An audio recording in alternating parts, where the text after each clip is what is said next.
everyone. This is episode 19 of my life story. And for the last several episodes, I've been talking about my dad, what a wonderful man he was, but how he also let me down and abandoned me to my mom. And he left me with her, knowing that I was suffering like a dog. And I even told him I feel like killing myself, and yet he left me with her. And I just explained in the last episode how at some point I stopped putting my dad on a pedestal, and by putting him on a pedestal, I was excusing his abandoning me, and I was saying he was right, and therefore it was okay to abandon me. You see, I was putting myself down. I didn't understand that. And that was when I became an adult. Now, I know he's not a great saint. Because I saw him. I just explained also how I helped get him out of purgatory.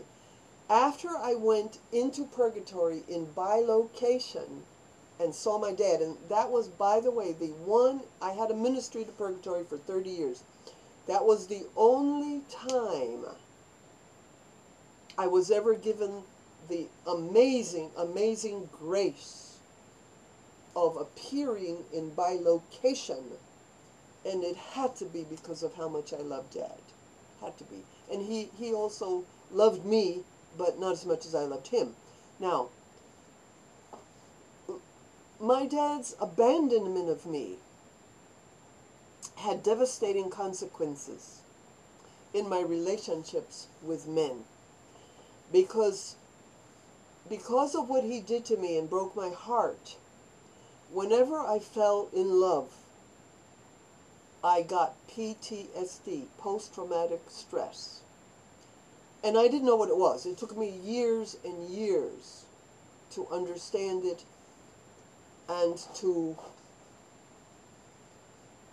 understand that I was reliving, because post-traumatic stress is when you've had a trauma and something triggers the memory and you are there again. It is exactly the same as if you live through the same trauma once again. So the trauma of losing him, who I loved more than anyone on earth, and I did love my mom as well. I did not dislike my mom because she abused me or hate her. I never did. I hated what she did, but I never hated her. In fact, I'll explain to you how I sacrificed for her when she got sick and when she was dying. But we'll get to that after. So, I don't remember what it was, but one day I had a vision and I went to heaven. By the way, his purgatory was a little over 2.5 years. Now, I have known quite a few people who had less than that. And quite a few people who had more than that. It was a moderate purgatory. And if he was a saint, he would have gone straight to heaven. A great saint, anyway. Even a little saint might go, just serve one day in purgatory and go up to heaven. But he wasn't even a little saint. He was just a very good man. Well, I went to heaven in this vision, and I saw him. And he was a midget. He was like a dwarf. He was only about 3 or 4 feet tall. And I was about 6 feet tall, like St. Joan of Arc, because I saw Joan of Arc there. And I said, "Dad, hi." And I looked down. "Hi, Dad." So the height represents his stature and his vision in heaven. Now, when you go to heaven, the more charity you have, everything depends on charity, your heart. How much love you had in your heart while you were living. The more love you had in your heart, the more virtue, charity you have. And charity in the way St. Paul describes charity. Not just how much money you give or volunteer work. How much of your heart did you give to God and others? And God alone is the judge. God alone. So the more charity you have, the more open your vision is. Because charity begets vision. Charity opens up. By vision, how much of God do you see? How much goodness do you see? How much ecstasy and bliss do you experience? So that's, your height is a symbol.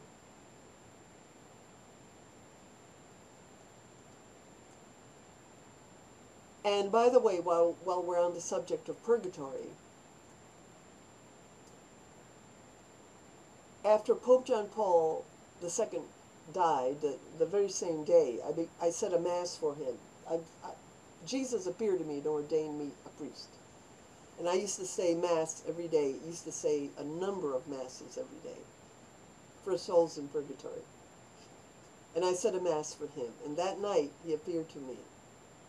He had no purgatory. Pope John Paul II. He lived his purgatory on earth and went straight to heaven. Unless it was a few minutes, but the same day, the same day, I doubt if it was even a few minutes. I think he just went straight to heaven. Because when, at the end of your life, a lot of people suffer with illness and terrible pain and horrible misery, and that misery helps to cleanse your soul.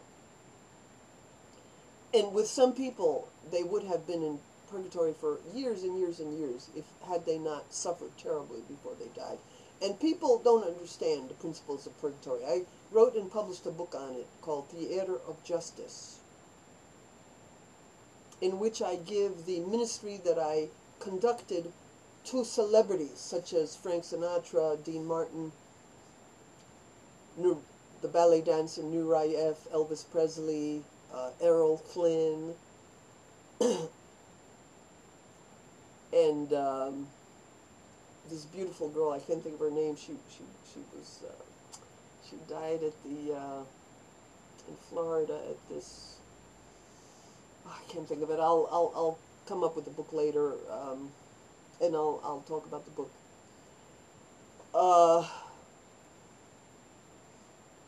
So Pope John Paul II, people assume, oh, she was such a good woman. Oh, he was such a good man. Ain't no saint. To be a saint is something way out there. And Pope John Paul II was the only one that I know of that I personally tried to minister to. He didn't need my ministry. He went straight to heaven. I don't know of anyone else out of the hundreds of people who I helped during 30 years of ministry. No one else went straight to heaven except Pope John Paul II. To be continued.